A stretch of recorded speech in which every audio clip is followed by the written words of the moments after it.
আমি আল্লাহ তোমার জন্য সুন্দর একটা জান্নাত রেখে দিয়েছি।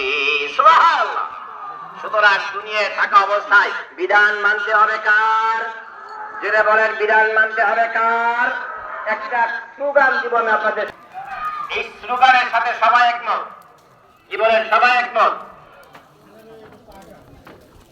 এক যুবক মসজিদের ইমাম সাহেবের কাছে গেছে, যে বলতেছে, হুজুর আমার পাশের বাড়ির আমার কিনা এখানে নাতিনাতুন আছে, কার কার হাত উঠে দেখান তো।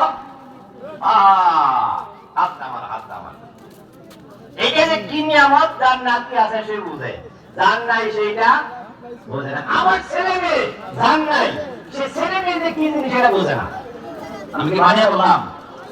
আমি বিয়ার আগে কাপড় ইস্ত্রি করে সুন্দর করে পড়ছি, একটা বাচ্চা করে আসতে চাইলে এটা একটু অনেক ধরে ধরে রাখছি, তারপর আবার পাঞ্জাবিরা স্ত্রীতে নষ্ট হবে। ভালো লাগে কেন?